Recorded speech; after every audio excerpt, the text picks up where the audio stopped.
샬롬 류선생의 고속사 천국열차 유도순 목사님의 신구약 성경 파노라마를 낭독하는 시간입니다. 지금은 요한복음 파노라마 15장 1절에서 15절까지입니다. 내 안에 거하라 나도 너희 안에 거하리라. 첫째 단원 1절에서 3절 내가 참 포도나무라. 둘째 단원 4절에서 8절 내 안에 거하라. 셋째 단원 9절에서 15절 사랑 안에 거하라.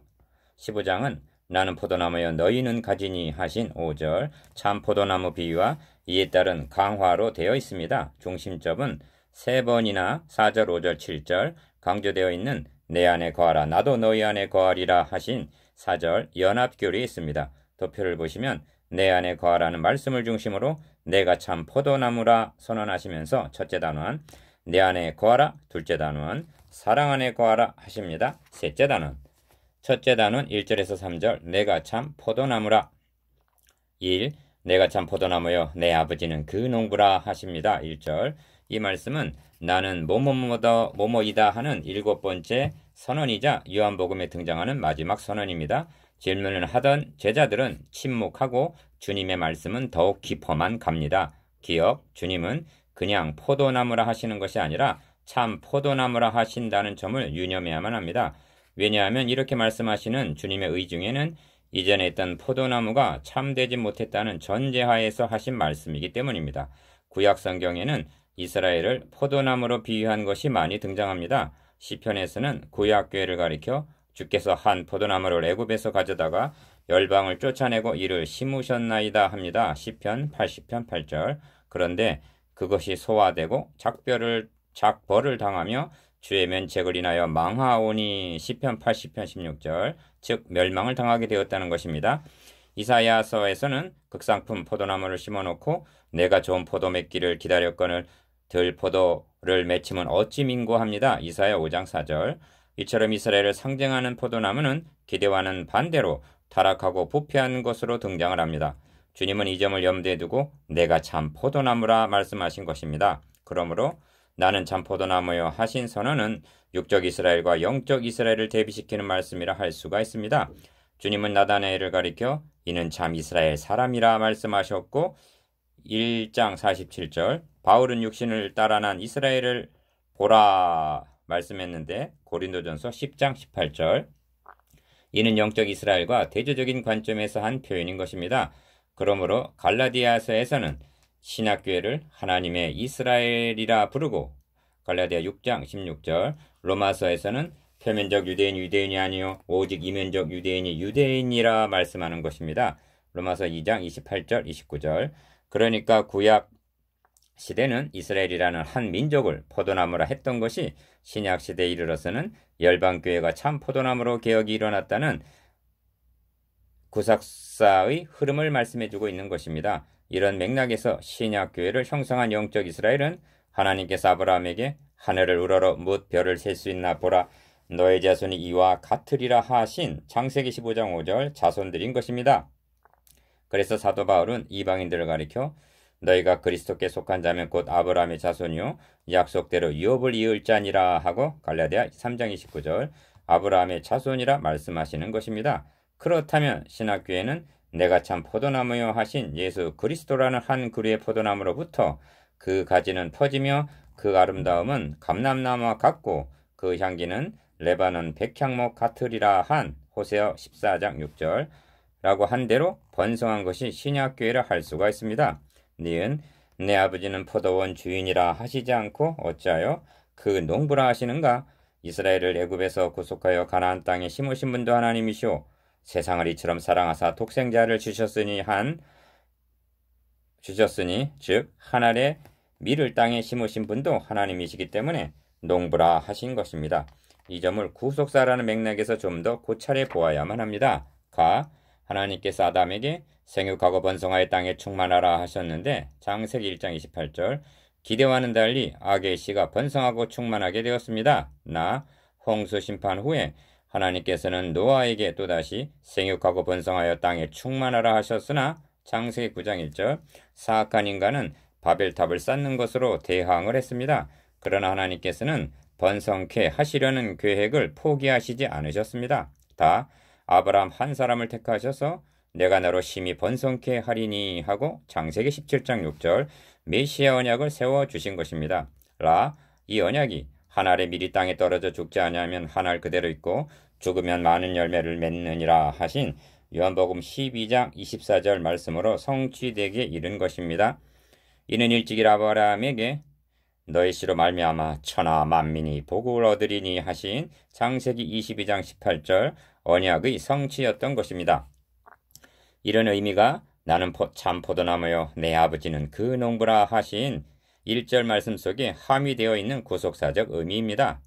그러므로 내 아버지는 그 농부라 한 다음에 1절 무릇 내게 있어 과실을 맺지 아니하는 가지는 아버지께서 이를 재버리시고 무릇 과실을 맺는 가지는 더 과실을 맺게 하려 하여 이를 깨끗게 하시느니라 하고 2절 과실을 기대하시는 농부의 심정을 말씀하는 것입니다. 먼저 생각해야 할 점은 과실을 맺지 아니하는 가지란 누구를 염두에 두고 하신 말씀인가 하는 점입니다. 첫째는 유대인들입니다. 이 점이 하나님의 나라를 너희는 빼앗기고 그 나라의 열매 맺는 백성이 받으리라 한 마태복음 21장 43절 말씀에 나타납니다. 둘째는 교회 안에 있는 형식적인 신앙인들을 가리킵니다. 주님께서는 과실을 맺지 않는 가지와 과실을 맺는 가지를 대조해서 말씀하십니다. 그리고 과실을 맺지 않는 가지는 재버리신다 하시는데 이를 징계로 보는 견해가 있으나 6절을 보십시오. 재버림을 당한 가지는 말라지나니 사람들이 이것을 모아다가 불에 던져 사르느니라 하십니다. 이는 징계가 아니라 사활이 걸려있는 문제인 것입니다. 반면 과실을 맺는 가지는 더 과실을 맺게 하려 하여 이를 깨끗게 하시느니라 하시면서 2절 하반절 너희는 내가 일러준 말로 이미 깨끗하여졌으니 하십니다. 3절 참 포도나무 되시는 그리스도에게 접붙임 받은 자들이란 이미 목욕한 자 13장 10절 즉 거듭난 자들입니다. 재버림을 당할 염려가 없이 열매를 맺을 수가 있는 것입니다. 왜냐하면 원줄기에 붙어있는 가지들이기 때문입니다. 그러므로 주님께서 말씀하신 의도를 알기 위해서는 두 가지를 규명해야 하는데 첫째는 6번이나 강조되어 있는 과실이 무엇을 의미하는가 하는 것이고 둘째는 과실을 맺는 것이 어떻게 가능해지는가 하는 점입니다. 이 점을 둘째 단원에서 보게 될 것입니다. 둘째 단원 4절에서 8절 내 안에 거하라 3. 내 안에 거하라 나도 너희 안에 거하리라 가지가 포도나무에 붙어있지 아니하면 절로 과실을 맺을 수 없음같이 너희도 내 안에 있지 아니하면 그러하리라 4절 해석하는 열쇠와 그리고 열매를 맺는 비결은 본 단원 안에 8번이나 강조되어 있는 안에 있어야 한다는 점입니다. 내 안에 거하라 나도 너희 안에 거하리라 하십니다. 그러니까 가지가 포도나무에 붙어 있지 아니하면 절로 과실을 맺을 수 없다는 말씀입니다. 5절에서도 나는 포도나무여 너희는 가지니 저가 내 안에 내가 저 안에 있으면 이 사람은 과실을 많이 맺나니 나를 떠나서는 너희가 아무것도 할 수 없음이라 하십니다. 유대인들은 그리스도 안에 거하려 하지 않았습니다. 이를 거부했습니다. 그들을 향해서 너희는 혈통적인 유대인으로 태어나기만 하면 구원을 얻는 줄 알고 있지만 아니다. 내 안에 거하여만 한다 하고 말씀하신 셈입니다. 보다 문맥적인 의미는 떠나시는 주님께서 이러므로 제자 중에 많이 물러가고 다시 그와 함께 다니지 아니하더라 한 6장 66절 제자들을 염두에 두고 하신 말씀으로 볼 수가 있습니다. 이런 부류의 제자들이란 잎은 무성하나 열매가 없는 무화과 나무와 같은 것입니다. 그런 부류는 교회 안에는 있지만 예수 그리스도 안에 있는 자들은 아닌 것입니다. 그래서 사람이 내 안에 거하지 아니하면 가지처럼 밖에 버리워 말라지나니 사람들이 이것들을 모아다가 불에 던져 사르느니라 하고 6절 경고하시는 것입니다. 이 점에 대해서 영감받은 바울은 때가 이르리니 사람이 바른 교훈을 받지 아니하며 귀가 가려워서 자기의 사역을 조칠 스승을 많이 두고 또 그 귀를 진리에서 돌이켜 허탄한 이야기를 조치으리라 하고 디모데후서 4장 3절에서 4절 경계하고 있는데 지금이 바로 그때가 아닌가 우려되는 것입니다. 그러면 참 포도나무와 농부 되시는 아버지께서 기대하시는 과실이 무엇을 의미하는가? 여기에는 신학적인 면과 교훈적인 면이 있다 하겠습니다. 먼저 신학적인 면으로 하나님의 보내신 자를 믿는 6장 29절 구원의 열매라 할 수가 있습니다. 왜냐하면 주님께서 한 알의 밀이 되어 십자가를 지심도 농부 되시는 하나님이 기대하는 바도 추수할 열매이기 때문입니다. 한 사람이 포도원에 무화과 나무를 심은 것이 있더니 와서 그 열매를 구하였으나 얻지 못한지라 하십니다. 누가복음 13장 6절. 잎만 무성한 무화과 나무가 어찌 되었는가? 그러니까 우선적으로 하나님 나라 창고에 들어갈 수 있는 열매가 되어야 한다는 말씀입니다. 이런 열매가 더욱 번성하기를 기대하시는 것입니다. 이 점이 너희가 과실을 많이 맺으면 내 아버지께서 영광을 받으실 것이요 너희가 내 제자가 되리라 하신 8절 말씀에 나타납니다. 이 점이 또 이 우리에 들지 아니한 다른 양들이 내게 있어 내가 인도하여야 할 터이니 하신 10장 16절 주님의 소원에도 나타납니다.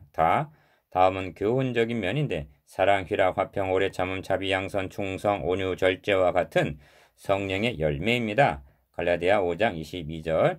이런 열매가 있는 사람은 예수 그리스도를 닮은 사람, 즉 참 포도나무의 접붙임을 받은 참 가지인 것입니다.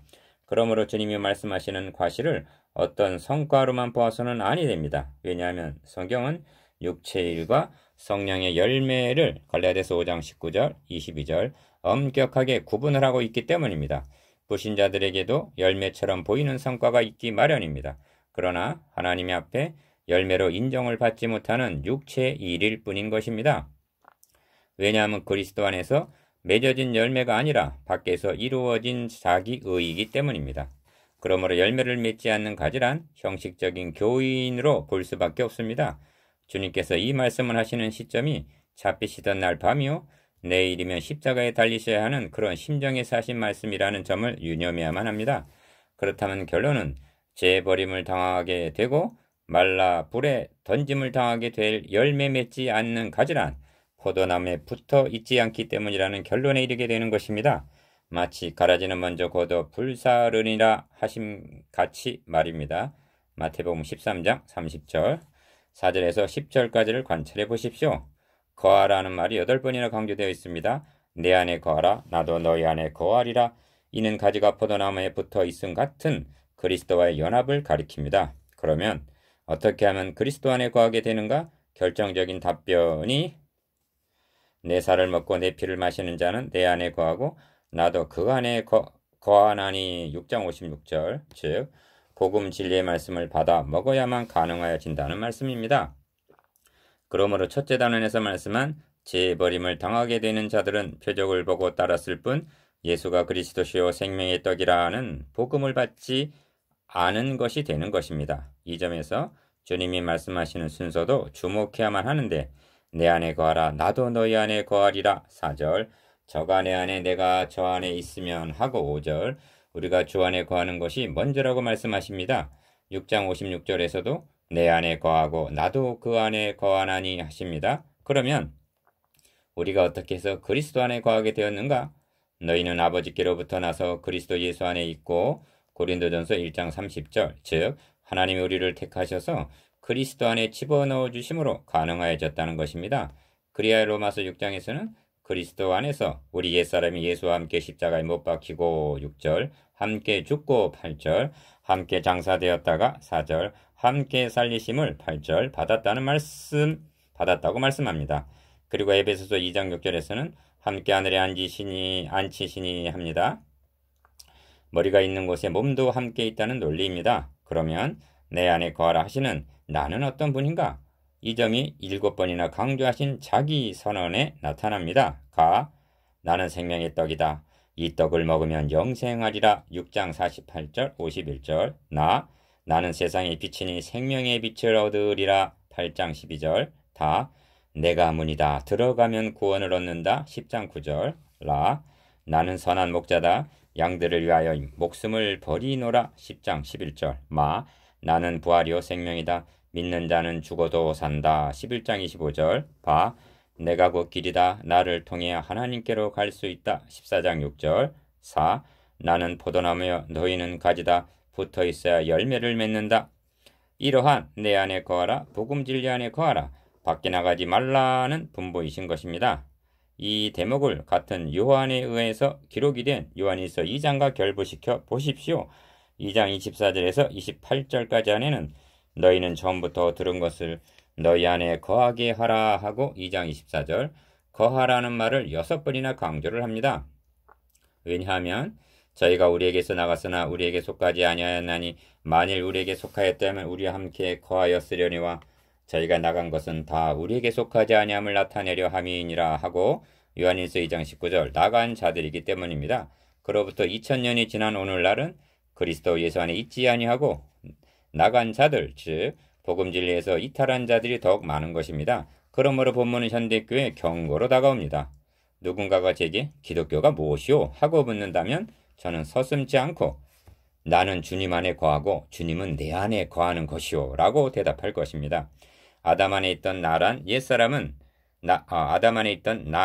옛사람은 그리스도와 함께 죽었고 이제는 주님께서 내 안에 오셔서 나를 의의 병기로 사용하고 계신다는 말씀입니다. 이것이 기독교입니다.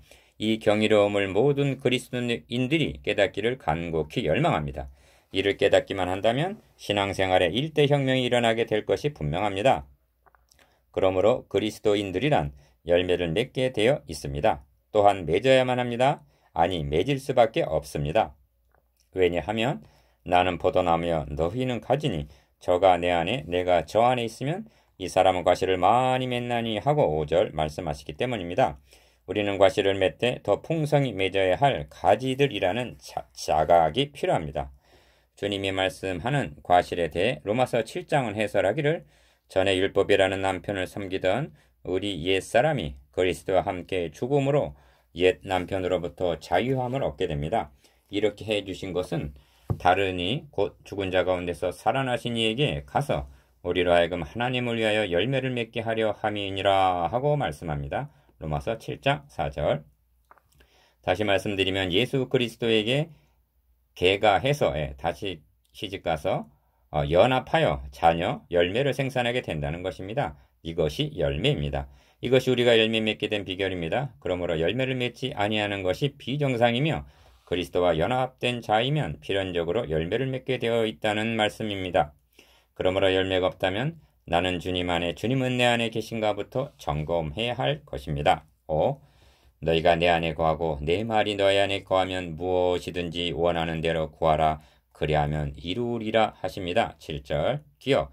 이는 두 마디로 되어 있는데 첫째가 너희가 내 안에 거하고 내 말이 너희 안에 거하면 이라는 말씀인데 4절에서 나도 너희 안에 거하리라 한 내가 내 말로 바뀌어져 있다는 점을 주목해야만 합니다. 즉 주님이 내 안에 거하심과 주님의 말씀이 내 안에 거함을 동일시하고 있다는 점입니다.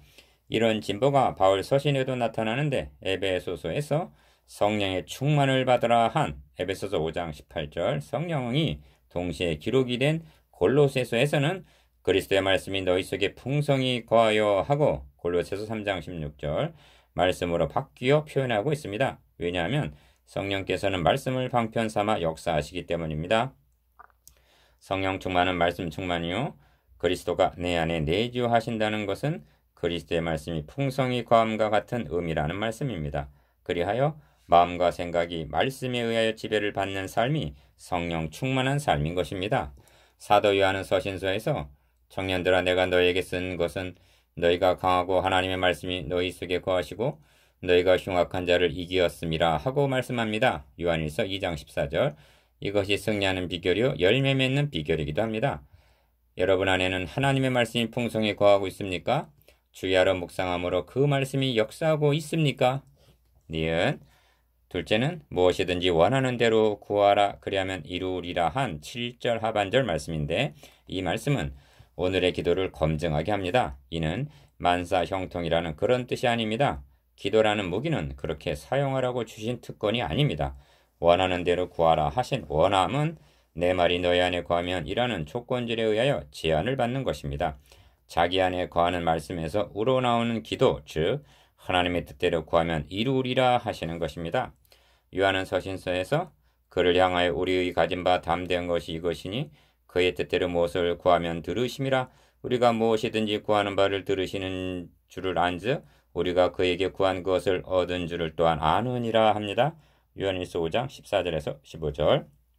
디귿.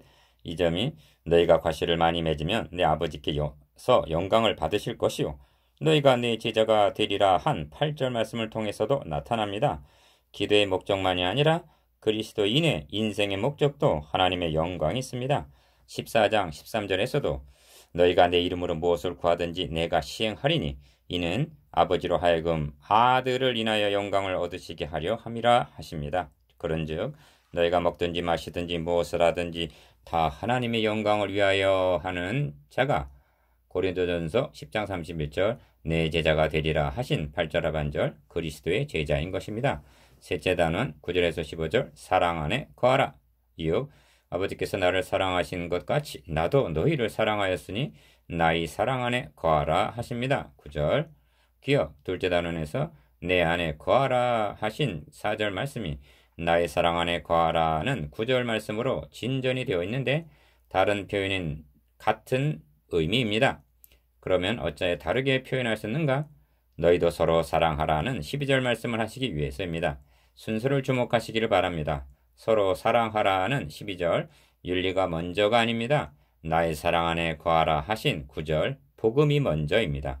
은혜와 사도의 직분을 받아 로마서 1장 5절 이것이 바른 순서입니다. 저는 나의 사랑 안에 거하라 하시는 말씀을 대하면서 다윗이 읊은 시편 131편을 상기했습니다. 여호와여 내 마음이 교만치 아니하고 내 눈이 높지 아니하오며 내가 큰 일과 미치지 못할 기이한 일을 힘쓰지 아니하나이다. 실로 내가 내 심령으로 고요하고 평온케 하기를 젖된 아이가 그 어미 품에 있음 같게 하였나니 내 중심이 젖된 아이와 같도다. 이스라엘아 지금부터 영원까지 여호와를 바랄지어다. 시편 131편 2절에서 3절 다윗은 하나님의 사랑 안에 거하기를 마치 어린아이가 어머니 품에 안겨 있듯이 했다고 읊고 있습니다. 그리스도인들이라면 누구나 그리스도의 사랑 안에 거하기를 사모한다고 말할 것입니다. 그러나 그것은 입에 붙은 말일 수도 있습니다. 인류의 시조도 하나님의 사랑 안에 거하지를 않았습니다. 그들이 하나님의 금령을 범했다는 것은 하나님의 사랑을 의심했기 때문입니다. 그 후에들은 하나님께서 내가 너를 사랑하노라 하시면 주께서 어떻게 우리를 사랑하셨나이까 하고 말라기서 1장 2절 항변을 합니다. 그런데 주님께서는 뭐뭐 한 것 같이라는 대칭적인 구조, 즉 아버지께서 나를 사랑하신 것 같이 나도 너희를 사랑하였다 하고 말씀하십니다. 니은 그러면 구체적으로 어떻게 하는 것이 그 사랑 안에 머물러 있는 것인가? 내가 아버지의 계명을 지켜 그의 사랑 안에 거하는 것 같이 너희도 내 계명을 지키면 내 사랑 안에 거하리라. 10절 즉 계명을 지키는 여부를 알 수가 있다는 것입니다.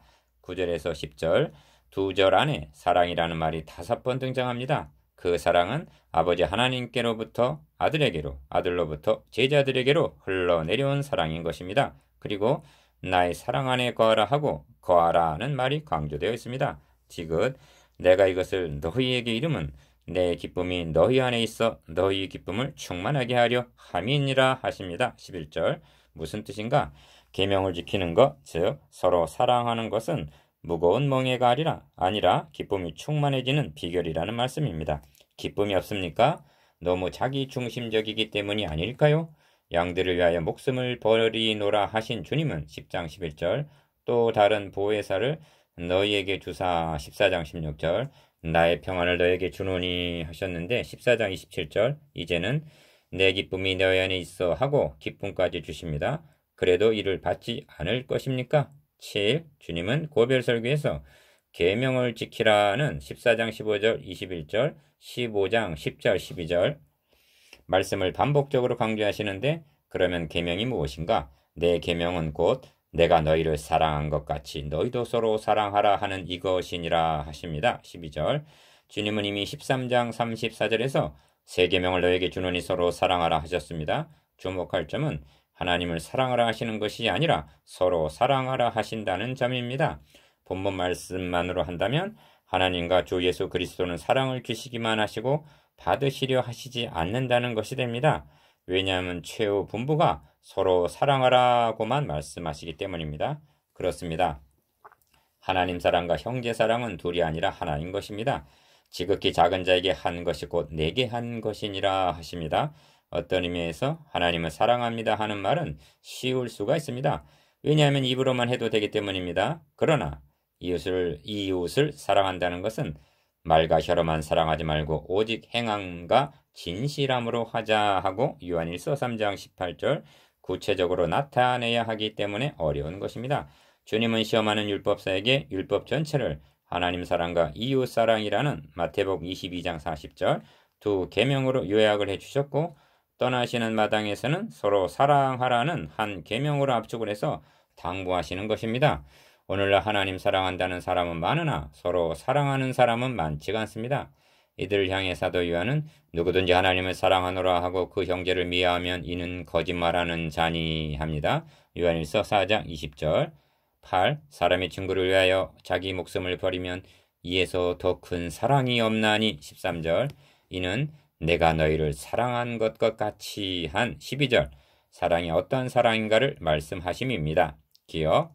그러면 주님께서 목숨을 버려주신 친구가 누군가?